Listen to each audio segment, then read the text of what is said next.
All right, now we're looking at the next section, 8.3, multiplication and division of radicals.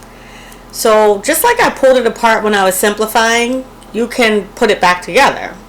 So you can multiply as long as it's the same radical sign, like these are both square roots. You can multiply on the inside, you can pull them apart.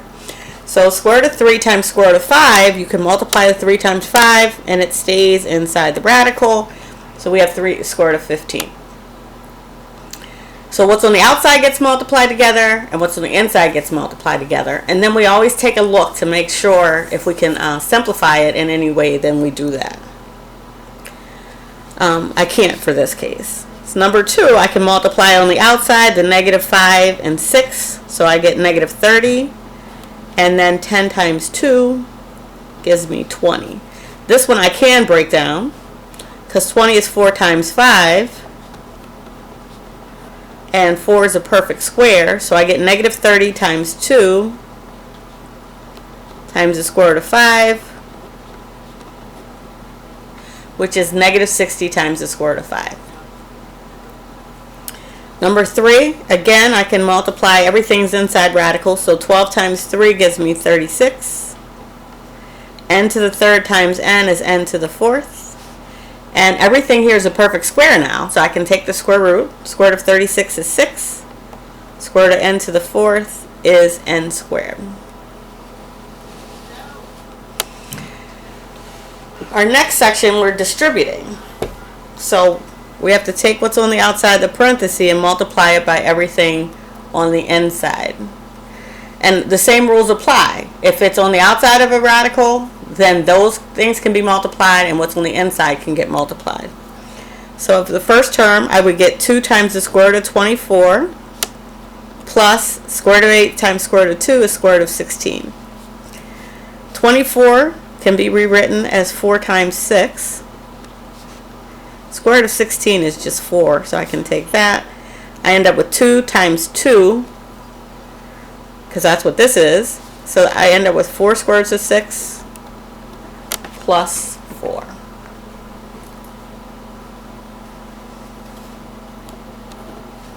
Number 2, that 5's on the outside of the radical, so it has to stay there. So 5 square roots of xy minus 2, because that's on the outside, so there's nothing to combine really, so we just write it next to each other. So minus 2 times the square root of x. And then for number 3, I get 3 on the outside times the square root of 18 minus square root of 6 times square root of 8 is square root of 48. So 18 is 9 times 2. 48 is 16 times 3. So 3 times 3 here will give me 9 square roots of 2 minus 4 square roots of 3. Again, I can't put them together because they have different numbers inside of the radical. Or they have different radicands, I guess I should use that. Alright, so the next section, instead of just distributing, now we have to FOIL it out because we have a binomial times a binomial. So same thing with FOIL. First, outer, inner, and last as I go through these. So square root of x times square root of x gives me the square root of x squared. And then I have a square root of x times negative 1, which is negative square root of x. I have a positive 1 times the square root of x, which is positive square root of x. And 1 times negative 1 is negative 1. Well, these are opposites. So this cancels to a 0. Square root of x squared, remember we talked about this in the very first section, is just x. So I end up with x minus 1. Now, what we just multiplied out is called the conjugate. And the conjugate is a special case. We use it in a lot of different classes for different reasons, but the conjugate is really important in math. We're not doing a ton of it in this class, but at least 3 of my other classes this semester, we had to work with the conjugate. Here again, square root of a times square root of a, square root of a squared.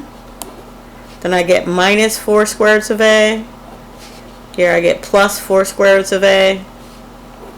and then minus 16. Again, these are opposites, so they cancel. Square root of a squared is a. So we end up with a minus 16. So I mentioned they're conjugates. So how do we know they're conjugates? Look at the term square root of x, square root of x. 1, 1.